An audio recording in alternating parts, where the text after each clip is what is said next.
Então nós estamos no nosso penúltimo capítulo da nossa série Feche a Matraca.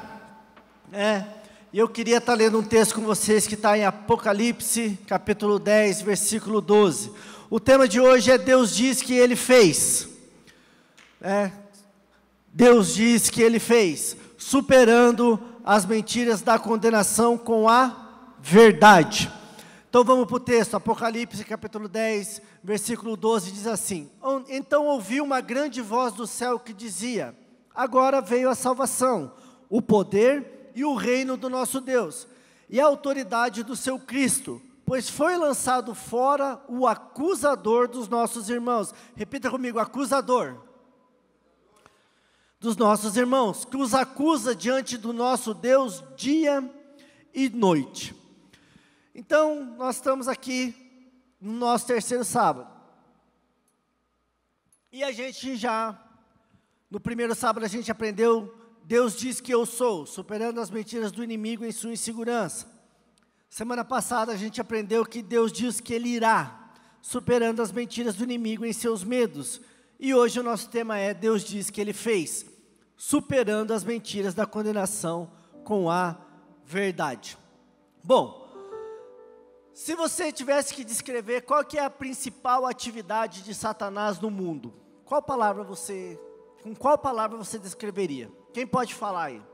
A principal atividade, o que ele mais faz no mundo, quem pode falar uma palavra? Vai lá, um de cada vez. Uma só, galera. Como é que é, bode? O bode ganhou o prêmio da noite. Depois você vai ganhar um abraço do tio. É isso aí, o bode já acertou a palavra, né? Tentação.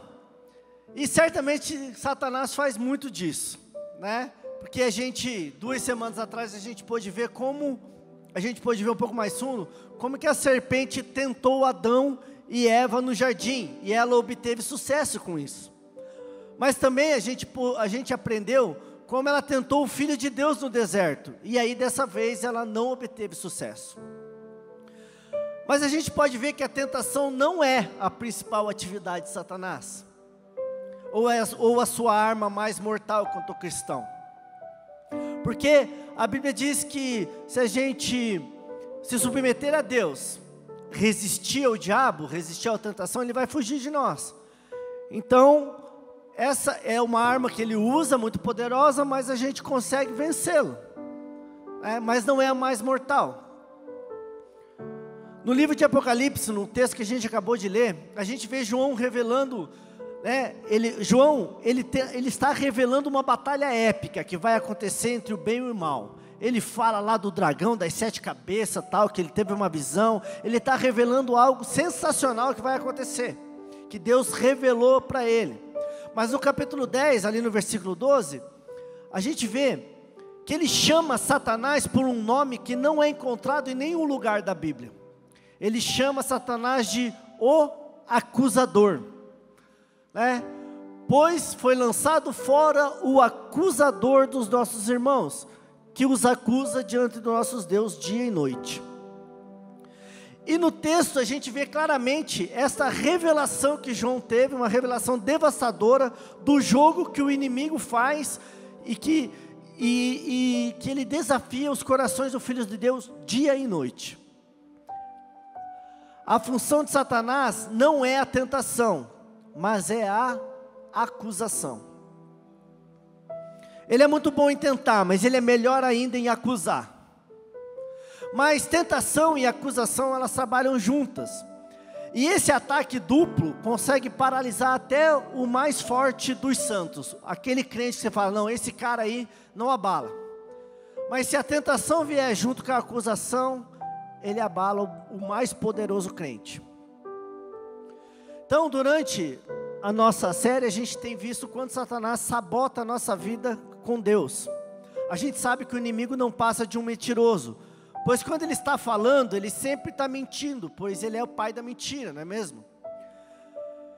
Mas existe uma nuance dentro desse negócio da mentira de Satanás.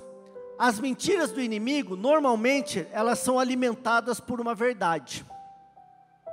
Tudo que Satanás fala, tudo que sai da boca de Satanás é mentira. Mas muitas vezes essas mentiras que eles falam são alimentadas por uma verdade. Como assim, Luz? A gente vai entender isso. Porque se a gente não tem consciência disso, a gente gasta uma energia intensa, interna, discutindo com o diabo. Ele fala uma mentira, mas que existe uma nuance de verdade sobre a nossa vida. E aí a gente quer ficar argumentando com ele, discutindo com ele. E isso nunca vai funcionar. Na verdade, sempre vai acabar mal. A gente aprendeu isso lá no primeiro dia, lembra? Com a matraca. A matraca ama fazer a gente conversar com ela.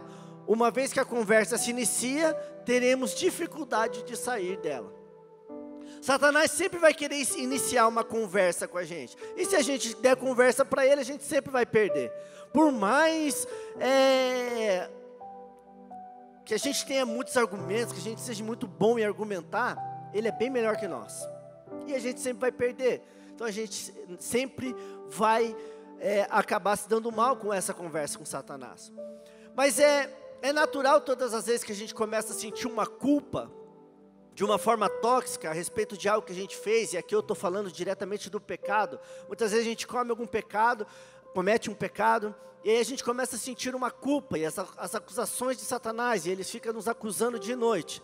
E todas as vezes que a gente começa a sentir culpa, e até mesmo de coisas que a gente cometeu há anos atrás, a gente tenta minimizar isso, racionalizando dentro de nós, que aquilo não foi tão mal assim. A gente começa a falar, mas espera aí, sabe o que é? Eu fiz isso por causa disso. Mas sabe, é que eu não estava legal. E aí cada desculpa que a gente tenta inventar para justificar o nosso pecado, outra fonte de vergonha vai aparecer no lugar. Porque Satanás, a matraca, ela sabe como fazer objeções, mesmo que nós sejamos o melhor dos argumentadores. E aqui a gente já vai aprender o primeiro passo de como identificar essas acusações de Satanás. O primeiro passo que a gente tem que dar para calar a voz da matraca, essa voz de condenação e de culpa, assuma a responsabilidade pelos seus erros. Há uns 3 ou 4 meses atrás, eu não me recordo, o Cássio, ele trabalha de Uber. Agora, segunda-feira já começa um novo trabalho, né, Cássio? Glória a Deus, aleluia.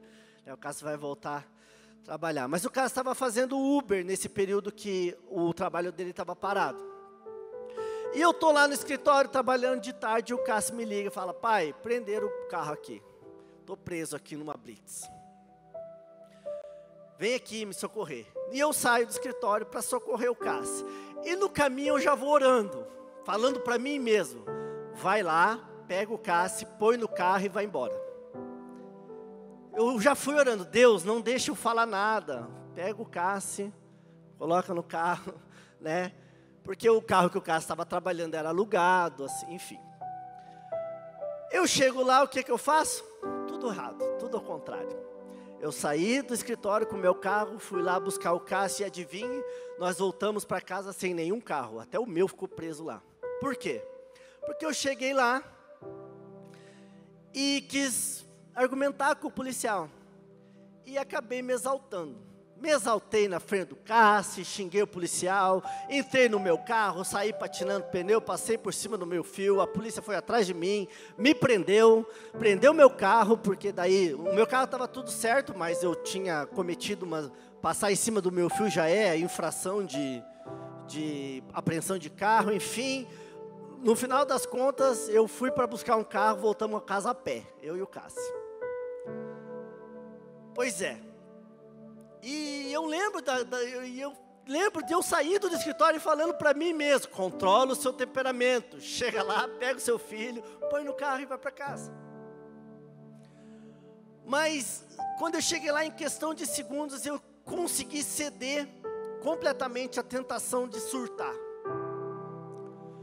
E pior ainda, bem em frente ao meu filho, que eu precisava dar testemunho para ele de como agir nesses momentos. Aquilo depois acabou comigo. Porque depois do surto de ira que eu tive, veio a condenação, né? Durante o processo ali, no meio da rua, em frente na Coaciva lá, o fórum eleitoral, né? Nós em frente ao fórum, sol de 40 graus na nossa cabeça, né? Eu morrendo de vergonha do Cássio, morrendo de vergonha do meu irmão, que teve que ir lá buscar a gente, porque o meu irmão é o meu patrão. Ele estava no escritório na hora. Eu falei, o Cássio caiu numa blitz lá, estou indo lá buscar ele, tá bom? Ele, não, pode ir, libero você. Vai lá. Daí daqui a pouco eu ligo para ele. Vem me buscar, porque o meu carro ficou preso também. Aí, eu morrendo de vergonha dele, morrendo de vergonha dos policiais, né, que estavam lá, que viram eu surtar, morrendo de vergonha, porque aí eu tive que ficar ali, esperando eles fazer todo o processo. E pior ainda, né? Eu ia ter que chegar em casa e ter que encarar a Vanessa, né? E aí, encarar a vergonha de contar tudo para ela, da atitude que eu tive. E só que ainda tinha um agravante. Aquilo tudo era uma quinta-feira. E nas quinta-feiras nós temos a nossa célula. E horas depois, mais tarde, eu ia ter que ministrar a palavra na célula. Para o Cássio, que ia estar sentado na frente da célula. Cara, aí começou aquelas frases que ecoavam na minha cabeça, do tipo assim, como que você vai ministrar a célula depois de ter tido esse ataque de ira aí? E pior, na frente do seu filho, e ainda mais, ele vai estar ali sentado te ouvindo pregar. Que tipo de pai é você? Olha o que você acabou de ensinar para o seu filho. Ele vai lembrar disso para o resto da vida. Que tipo de marido é você? Mais uma decepção para sua esposa. E ainda agora você vai ter que tirar os recursos da sua família. O dinheiro que nós estávamos guardando, que a gente tinha depositado, eu tive que tirar todo o dinheiro para pagar pátio, multa que estava atrasada no carro, para poder tirar o carro de lá. Um dinheiro que a gente podia viajar 2 vezes de férias, eu tive que pagar só naquele processo. Fora as pessoas que estavam lá, o que ficaram pensando de você? Ou seja, você é um trouxa surtado, um hipócrita que não consegue nem ficar com a boca fechada. Era esse tipo de vozes que passava na minha cabeça. Mas com essas vozes eu fui passando do estágio de chateação por causa de ter empreendido o carro, chateado com a situação, furioso com os policiais, mas agora enojado de mim mesmo por ter feito o que eu tinha feito. Só que aí a gente começa a combater esses pensamentos com frases de defesa do tipo assim, não foi tão ruim assim. Não foi a pior coisa que eu já fiz. Ou eu estava cansado, no final da tarde. Foi injusto o motivo da apreensão? Foi. Blá, blá, blá, blá, blá, blá. E a gente começa com essas frases, tentar defender a atitude que a gente tem. Mas nada disso funcionava. Eu ainda estava me sentindo a pior pessoa do mundo. E também nada daquilo que eu estava pensando estava me levando para perto de Deus. Muito pelo contrário, esses argumentos só me afastavam de Deus. Eu me afastava ainda mais. Como é que eu vou orar no começo da célula? Como é que eu vou abrir? Acho que eu nem vou orar, eu vou pedir para o Tiago orar, porque Deus não vai me ouvir. Eu acho que eu vou pedir para outro ministrar a palavra, porque como é que eu vou falar da Bíblia agora? Só que a ficha cai. E aí a gente começa a vencer os nossos próprios argumentos e combater as verdades de Satanás. Satanás, ele estava falando uma verdade. Olha que tipo de pai é você. Você é o pior pai do mundo. Você não tem jeito, não. Só que a gente começa, como que a gente combate? Ele não estava falando mentiras absolutas, ele estava apenas me falando meias verdades. E a melhor coisa que a gente deve fazer nessa situação é não ignorar a realidade ou tentar justificar o pecado, como eu estava fazendo. A gente precisa cessar o sermão que o diabo começa a pregar na nossa mente, e aí a gente tem que começar a pregar a palavra de Deus para nós mesmos. Resumindo, a gente precisa reconhecer a essência do nosso pecado. E para isso precisamos deixar o Espírito Santo levar a nossa culpa para um lugar de redenção. Realmente, a minha atitude foi horrível. Reconhecer.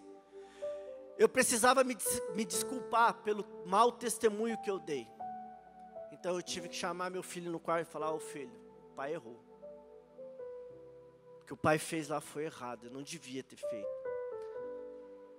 Ah, mas pai, o pneu nem estava tão careca. Pois é, mas não interessa, eu não devia ter falado o que falei, eu não devia ter feito o que falei. Né, o exemplo que eu dei foi destrutivo, então eu precisava mudar essa atitude. Não é uma questão de pedir para Deus me mudar, mas levar a sério as responsabilidades que eu tenho diante dEle, da minha família e das coisas que Ele tem confiado em mim. A gente tem que reconhecer que nós somos responsáveis pelo nosso pecado e não tentar justificar isso nem diante de Deus e nem diante dos homens. Eu podia chegar em casa e falar: amor, olha, eu fui lá, aí o cara estava sendo injusto com o Cássio, não sei o que, por isso que eu fiz isso. Não, eu fiz porque eu sou irado mesmo. Eu já tinha percebido isso quando eu estava saindo do escritório, eu conheço o meu temperamento. Quando eu saí do escritório, eu já saí orando e falando: eu já sei que eu sou irado, que eu ia chegar lá e eu ia falar alguma coisa. Então, eu cheguei e falei: realmente, eu sou irado, e eu não consegui, eu cedi à tentação. E infelizmente caí. Mas, a matraca pode até ter um sermão para nos acusar. Ele pode até ter uma palavra para falar, mas ele nunca vai ter a última palavra sobre as nossas vidas. Quando a gente assume a responsabilidade dos nossos erros, nos arrependemos, o diabo passa a não gostar disso. Pois com a ajuda de Deus, a gente vira a mesa sobre a condenação e reverte aquele estrangulamento que a nossa alma estava passando. A partir do momento que a gente se arrepende, a gente joga toda a acusação sobre Satanás e fala: agora você já não tem mais o que me acusar. Por mais verdade que seja. Não, eu não sou um pai horrível. Eu tive uma atitude horrível. Mas Deus não me vê assim. Deus me vê como um bom pai. Deus me vê como um homem de Deus, não como aquele homem irado. Com certeza eu não queria ter feito o que fiz, mas após a gente entender que por mais falho, o ato falho que a gente cometa, o caminho é o quê? O arrependimento. E o arrependimento começa quando a gente reconhece o pecado. O arrependimento é um ato contínuo. Os seus frutos vão aparecendo um a um conforme vamos caminhando. A gente não vai se arrepender uma vez só na vida e pronto, aceitei Jesus e agora eu não vou precisar me arrepender de novo. Não, diariamente, constantemente, a gente tem que voltar para o caminho do arrependimento. E essa atitude é o primeiro passo que a gente dá para calar a condenação de Satanás. Por isso que muitas vezes a gente está caminhando com Jesus, a gente caminha com Jesus e a gente paralisa na caminhada por causa disso. Porque a gente comete um pecado, aí Satanás fala: tá vendo? Você não consegue. Não, você não vai conseguir parar de mentir, você é um mentiroso. Então fica aí parado com esse rótulo de mentiroso sobre você. E aí a gente paralisa. Mas como que a gente combate isso? A gente se arrepende, fala: Deus, realmente, eu menti de novo. Deus, me perdoe, eu me irei. Me perdoa, reconstrói meu caminho, faz o meu caminho. Aí a gente vai fazer o caminho de volta. A gente vai lá, vai consertar aquilo que tinha que consertar, pedir perdão para quem tinha que pedir perdão, pagar as multas que teve que pagar, entendeu? Vai fazer o quê? Tudo isso. Ainda, vou falar baixinho, porque a Vanessa vai escutar, ainda tem mais multa para chegar ali, que daquele dia, hein? É que a minha esposa já cansou desse negócio de multa, né? Mas a gente tem que consertar aquilo e voltar para a caminhada. Por isso é muito importante a gente ter a consciência de que todas as vezes que nos arrependemos, a gente vai descobrir que Deus ele não vai usar o nosso pecado contra nós, como a matraca faz dia e noite, como está no texto de Apocalipse. Em Cristo, Ele acabou com essa acusação de Satanás. Satanás vai lá de noite, diante de Deus, acusar eu e você, de noite Ele está lá. Mas por Cristo, através de Cristo Jesus, a gente ganhou redenção sobre os nossos pecados, perdão dos nossos pecados. porque pela sua bondade, Ele nos guia para o arrependimento. Jesus, Ele usa a graça contra o nosso pecado, para nos trazer a dependência total dEle. E Satanás, ele usa isso, essa graça, algo glorioso, muitas vezes para isso, para nos condenar. Está vendo? Olha lá, Jesus te salvou, e olha o que você fez. Jesus te perdoou e você fez de novo. A matraca, ela é especialista em pegar algo glorioso e transformar em ruína. Mas Deus pega algo em ruínas e transforma em algo glorioso. Eu não estou dizendo aqui que não foi nada surtar diante do meu filho. Não, foi algo muito grave. E aqui eu falei somente um dos incidentes da minha vida. E posso garantir para vocês, né, foi só para me usar de exemplo, né, de um tipo de pecado e da vergonha que vem depois dele. Mas posso garantir para vocês que esse pecado aí é muito pequeno dentre muitos que eu mesmo já cometi. Não foi a pior coisa que eu já fiz, mas foi apenas uma história para a gente analisar como que Satanás age, como que a matraca age. A questão aqui é que o inimigo sempre vai tentar amplificar as nossas falhas, ao extremo com exageros, para que ele consiga perverter o poder de convencimento do Espírito Santo em nossas vidas. A gente ignorar as acusações de Satanás é impossível. Além do mais, nós não queremos minimizar a natureza do nosso pecado, mas a gente precisa desenvolver o hábito de separar o nosso senso de valor e o apreço que Deus tem por nós dos nossos comportamentos. A nossa falha não diminui o valor que temos para Deus. O nosso pecado já foi pago na cruz. Todos eles, aqueles que a gente já cometeu, os que nós vamos cometer. Mas Satanás, ele pega a nossa falha e amplia isso. Assim, um erro de um pai, ele amplia de que maneira? Você é o pior pai do mundo. Você nunca vai ser um bom cristão. Você nunca vai. Ele amplia isso. Mas Deus não faz isso, Deus redime pela sua graça. Porque Deus não lida conosco de acordo com aquilo que... Ele lida conosco não de acordo com aquilo que os nossos pecados merecem, mas de acordo com o que o seu amor por nós, Ele decidiu. O maior erro cometido pela maioria dos cristãos é esperar encontrar em si mesmo aquilo que pode apenas ser encontrado na pessoa de Jesus. Arthur Pink, um teólogo, escreveu isso. Um cristão que está igualmente convencido dessas duas realidades, que o pecado é algo grave, mas Cristo é suficiente, é o pior pesadelo para o inimigo. Quando a gente entende que qualquer falha nossa, qualquer pecado é algo grave, sendo ele pequeno ou grande, mas que Cristo é suficiente para nos perdoar desses pecados, é o pior pesadelo para Satanás. Por quê? Porque ele não consegue te paralisar. Porque qual que é a ideia de Satanás? É a gente parar na caminhada. É a gente parar de prosseguir para o alvo, de alcançar mais intimidade com Deus.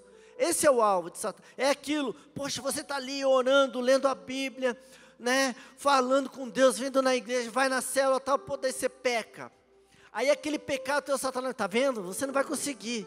O que ele quer fazer? Ele quer parar a tua caminhada. Ele quer que você, realmente, daí ele quer que você deixe de lado a sua Bíblia, ele quer que você pare de orar, ele quer que você pare de ter comunhão com os irmãos, de vir na igreja, de vir na célula. Porque ele quer te paralisar. E se a gente descobre que assumir a responsabilidade de se arrepender e fazer isso muito rápido, ele não tem...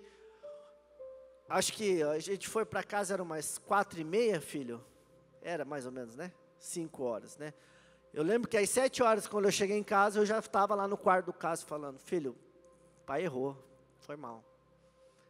Desculpa, me perdoa pela atitude que eu tive. Entende? A gente precisa ser rápido. Segundo passo, que a gente precisa aprender, amadureça a sua fé. Conforme a gente vai crescendo e ficando mais velho, a maturidade tem que chegar junto com isso. Nós devemos nos tornar maduros, pois senão nos tornamos eternas crianças, e isso não é saudável. A gente nasce, cresce, chega uma fase da nossa vida, a gente está ali entre a adolescência, adulto, que a gente tem que começar a ser maduro. Não dá mais para ficar vivendo as coisas de crianças, porque isso não é saudável.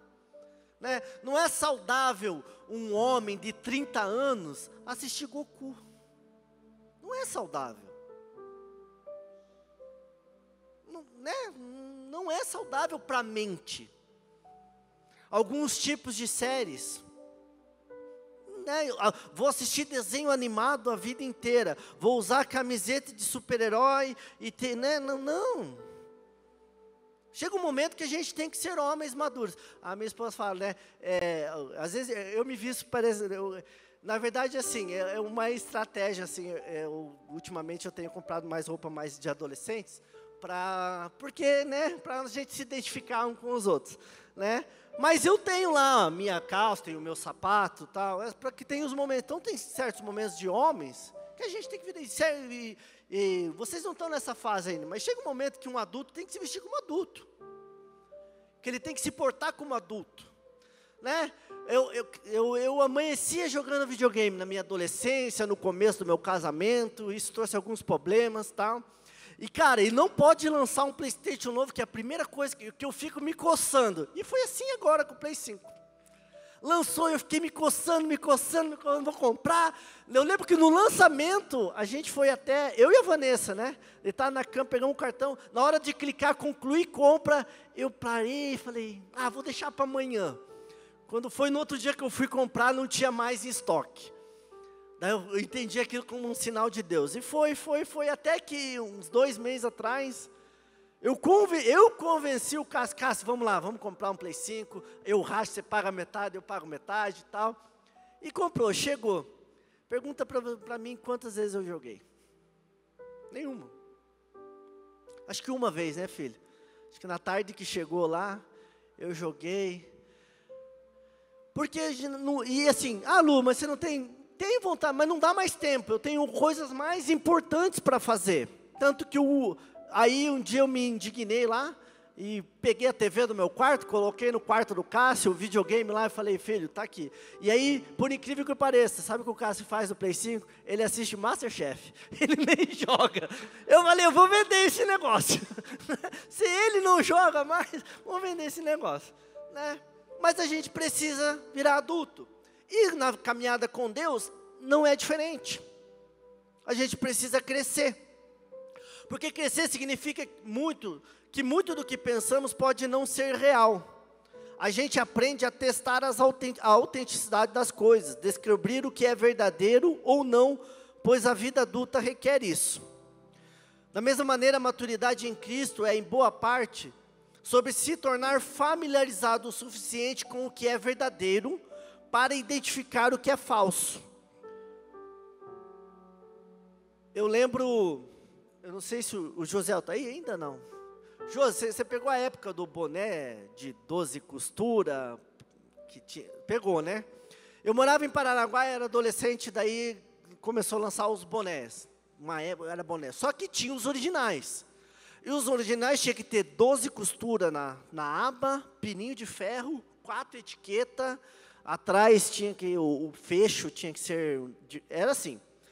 Só que veio da época que era o Chicago Bulls, tal, daí era esses bonés, Lakers, né, que a NBA começou a passar na TV e a gente começou a ter acesso, Michael Jordan, Nike, essas coisas. E eu lembro que, só que assim, para nós todos eram originais, porque a gente ia nas lojas e comprava como original, pagava caro. Como um importado. Na época não tinha internet, essas coisas. Até que um dia tombou uma carreta de boné que vinha dos Estados Unidos. Tombou na avenida lá e os caras pegaram aqueles boné e começaram a vender para a piazada. E aí a gente começou a comparar e falou, realmente, os que a gente usava não tinha nada a ver com os originais. E com Jesus é assim. O escritor dos Hebreus, ele define o que significa ser estabelecido ou maduro na fé assim. Mas o alimento sólido é para os adultos, os quais, pelo exercício constante, tornam-se aptos para discernir tanto o bem quanto o mal. Hebreus 5,14. O maior problema do crente é não amadurecer o suficiente em sua fé para distinguir a convicção e condenação, o bem e o mal. O maior talento de Satanás, da condenação, é a imitação. Pois a convicção do pecado é a obra que o Espírito Santo faz na sua vida. A Bíblia diz que o Espírito Santo veio para que quem nos convence do pecado e do juízo é o Espírito Santo. Então, o Espírito Santo que traz convicção do pecado. Mas o que a matraca faz? Ela pega essa convicção e transforma em condenação. Ela vai sempre nos condenar. Então, muitas vezes a gente vai ouvir do Espírito Santo: olha, isso que você fez é errado. Isso é ter convicção do pecado. Mas ele não vai trazer como condenação, ele está nos convencendo que aquilo é pecado. A matraca já faz diferente, ela traz como condenação. A condenação imita essa obra do Espírito Santo para ficar nos condenando. Ela pega aquilo que é obra do Espírito Santo, que a gente já ouviu, e fica nos condenando de noite. Está vendo? Você é pecador, você é pecador, você é pecador, você é pecador. E ela é adepta em tentar fazer como o Espírito Santo faz nas nossas vidas. Jerry Bridges diz assim: o Espírito Santo torna-nos mais conscientes da nossa falta de santidade para nos estimular a um anseio mais profundo e a uma busca constante pela santidade. Mas Satanás procurará usar a obra do Espírito Santo para nos desencorajar. O Espírito Santo, ele nos convence do pecado para quê? Para que a gente pense: opa, peraí, eu preciso ler mais a Bíblia, eu preciso orar mais, eu preciso buscar mais a Deus. Então, é para isso que eles nos convencem. Satanás já faz diferente, ele nos condena para que a gente pare. Você não consegue, para com isso, você é um pecador mesmo. Então, quando a gente aprende a distinguir a forma como Deus fala e a forma como o inimigo fala, nós nos movemos para onde? Em direção às palavras de vida. E a gente começa a crescer no caminho de Deus. Maturidade em Cristo significa desenvolver a habilidade de decodificar a convicção do Espírito Santo, mesmo quando a condenação enche as ondas de rádio em nossa mente com a falação. É aquilo. Eu estava sendo bombardeado por pensamentos. Como, por exemplo, eu sou irado, eu sou um desastre, eu sou. E a gente não pode permitir que a matraca nos rotule. O nosso pecado é a nossa responsabilidade pessoal, mas em Cristo a gente deixa de ser o centro da nossa identidade. Por quê? Porque em Cristo a gente já não é mais o pecador, a gente quer ser como Jesus, aquele que não obteve pecado. Então a gente precisa trocar o eu sou, irado, por eu era. E se ainda sou, vou deixar de ser. É assim que o Espírito Santo vai falar comigo. Eu era irado, e se eu ainda sou, vou deixar de ser pela graça de Cristo em minha vida. Eu era um desastre, e se eu ainda sou, vou deixar de ser pela graça de Cristo na minha vida. A voz padrão da condenação da matraca sempre vai ser na primeira pessoa. Sempre vai ser assim: eu sou um pecador. Sempre vai ser na primeira pessoa. A matraca, a condenação, sempre vão criar a desesperança ao nos convencer de que a mudança é improvável e é impossível para nós. Não tem jeito. Mas, por outro lado, toda vez que Deus apontar uma deficiência em nossa vida, a gente pode ter certeza de que Ele está simultaneamente oferecendo um convite, de que Ele mesmo irá suprir as lacunas que Ele está identificando em nós. Isaías 55, 1 e 2 diz assim: venham todos que estão com sede, venham às águas, e vocês que não possuem dinheiro algum, venham, comprem e comam. Venham, comprem vinho e leite sem dinheiro e sem custo.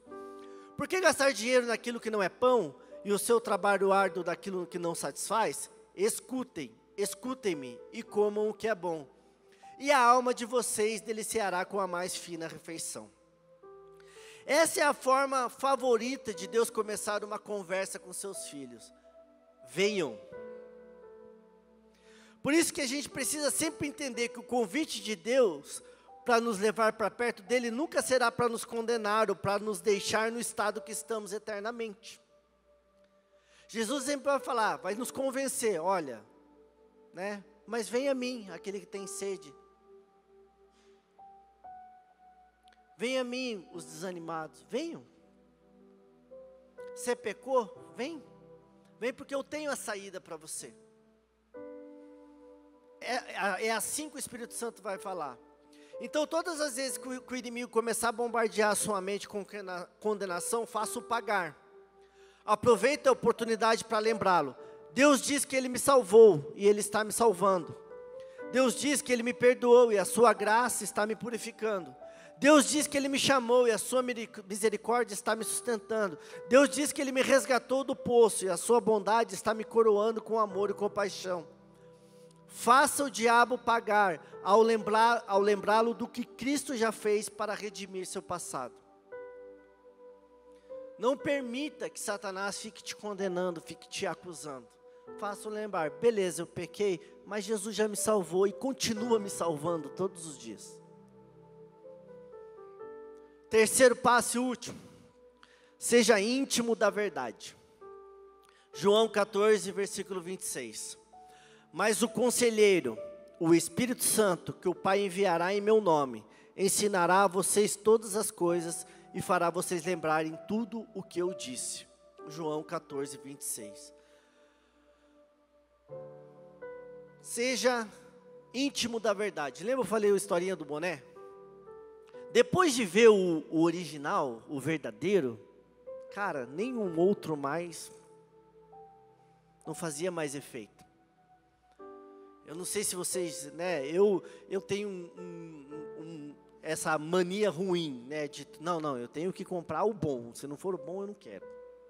Né, eu criei a minha mãe falava assim, porque uma calça da Levi's dura 6 anos, né, você compra ali uma de 50, não dura um mês, né, então eu fiquei com isso na minha cabeça, e aí é muito difícil eu ir comprar a de 5, mas eu compro, né, mas é muito, compra amor. A minha esposa fala assim, compra não, compro sim, né? Então, quanto mais íntimo do verdadeiro, o falso, né, você vai, de longe, você vai, não, peraí, isso aí é falso. Porque é aquele cara, ele já sabe que um diamante é verdadeiro, porque ele, né, eu não sei distinguir, porque eu acho que eu nunca, se eu já vi um diamante verdadeiro, mas o cara que conhece, ele vai olhar a pedra e dizer, não, isso aí é vidro. E a Bíblia, ela menciona mais de 70 diferentes funções do Espírito Santo. E uma delas é como a gente já falou hoje, que é nos convencer do pecado e do juízo.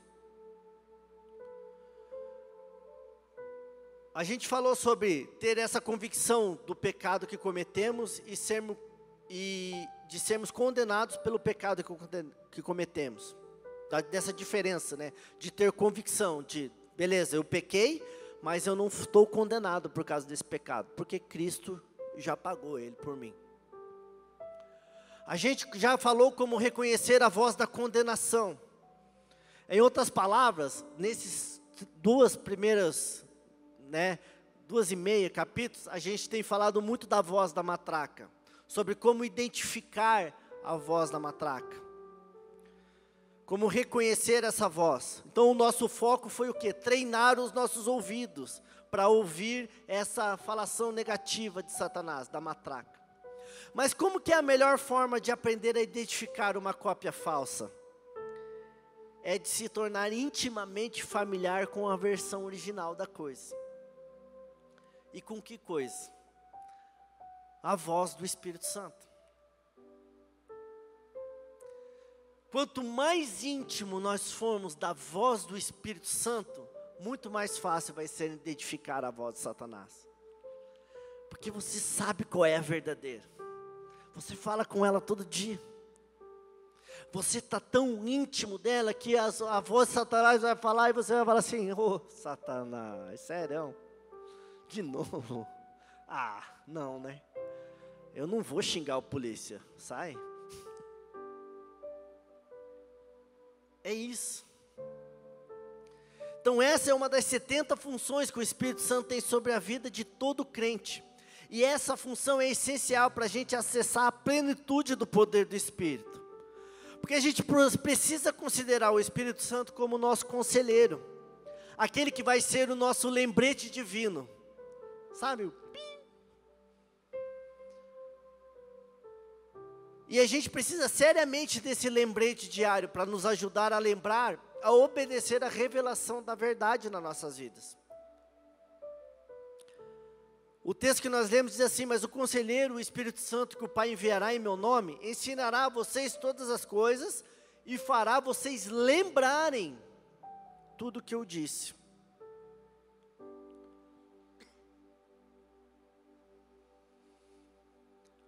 O ser humano, ele tem uma capacidade incrível de lembrar de coisas inóspitas, mas também tem de não se lembrar de coisas essenciais para a sua sobrevivência.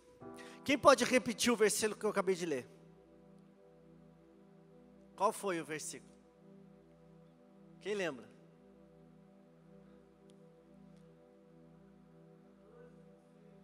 João 14, 26. Agora fala todo o versículo. Mas o Espírito Santo, mas eu enviarei você. Nem eu, tá vendo? Que acabei de ler. Mas se eu falar assim, ó, acorda Pedrinho. Continua. Continua, pode continuar. Quem consegue continuar? Vai bode. Pode continuar, sério. Eu não vou julgar ninguém. Mas acho que foi geral, todo mundo continuou na mente. Que hoje tem campeonato, não é? Tá vendo? A gente tem uma capacidade incrível de se lembrar de coisas inóspitas, mas também de não se lembrar das essenciais.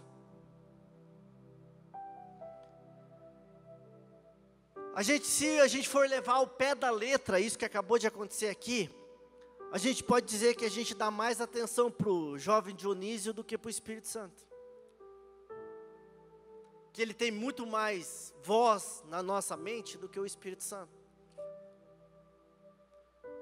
E é isso que Satanás vai fazer. Vai falar, tá vendo? Você não consegue nem decorar um versículo, que acabou de falar.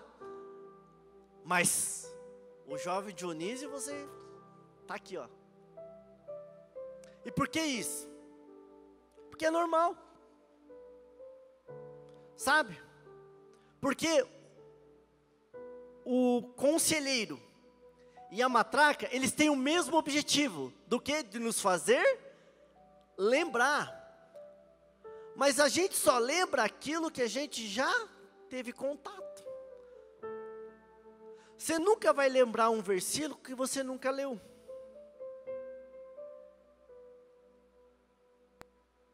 A gente lembra da música porque provavelmente só hoje você, no seu TikTok ou no Reels do seu Instagram, você abriu ela pelo menos umas 4, 5 vezes.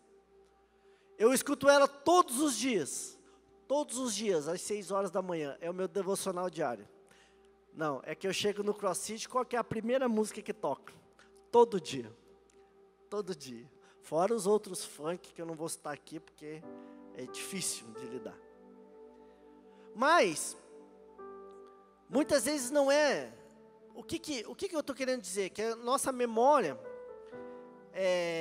mesmo que a gente seja crente, elas são seletivas.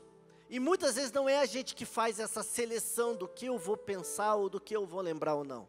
Porque Satanás e o Espírito Santo, eles têm esse mesmo objetivo. O Espírito Santo vai nos lembrar da palavra de Deus e a matraca vai me lembrar das coisas ruins para a minha vida. E é aí que entra o nosso conselheiro. Que a matraca, ela quer nos fazer esquecer do que Deus quer nos lembrar, enquanto nos faz lembrar do que Deus quer fazer a gente esquecer. Enquanto a matraca nos lembra dos nossos erros ao mostrar nossa vergonha de novo e de novo, o Espírito Santo nos convence dos nossos pecados, nos lembrando de nossa justiça em Cristo Jesus. O Espírito Santo vai trazer à nossa atenção a incrível realidade da salvação. É assim, nossa, eu sou um pecador, mas Jesus me salvou. Eu não sou digno, mas o Pai me ama tanto, que sim, eu vou me levantar daqui, eu vou sair desse lama aqui, ó, onde estão os porcos comendo, e vou voltar para a casa do meu pai. É assim que a voz do Espírito Santo fala. Ele traz a nossa memória defeituosa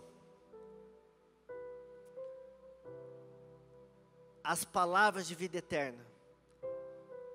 Porque quando a gente olha para a face de Cristo, a gente se lembra.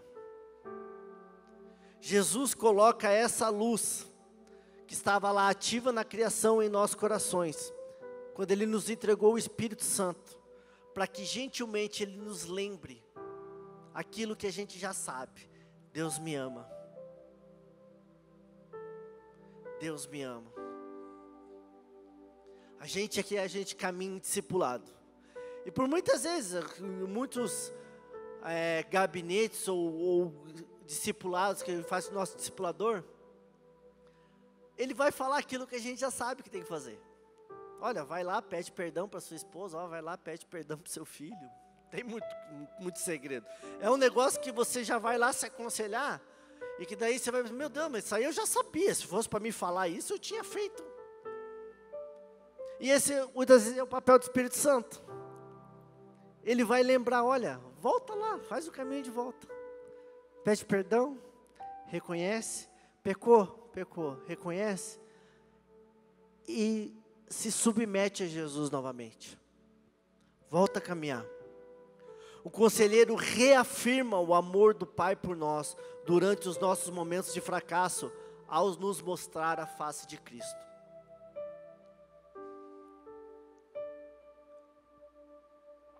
Queria que você se colocasse de pé. Eu não sei qual que é a sua caminhada, como é que está o teu momento com o Espírito Santo. Daqui a pouco nós vamos entrar para a vigília já. Praticamente a gente vai se manter na presença. Mas eu queria fazer um desafio para você. O nosso desafio de hoje é que realmente a gente aprenda a identificar os gritos de condenação da matraca. Mas mais importante que isso, que a gente busque diariamente o contato com o original, através da palavra de Deus, e o relacionamento íntimo com o Espírito Santo, para poder identificar o falso com mais facilidade, pois sabemos realmente quem é o verdadeiro. Eu não sei se você já falou com o Espírito Santo hoje, se você sabe quem é o Espírito Santo. Você pode falar, ô Lu, eu nunca... nem sei como é que começa a falar com o Espírito Santo.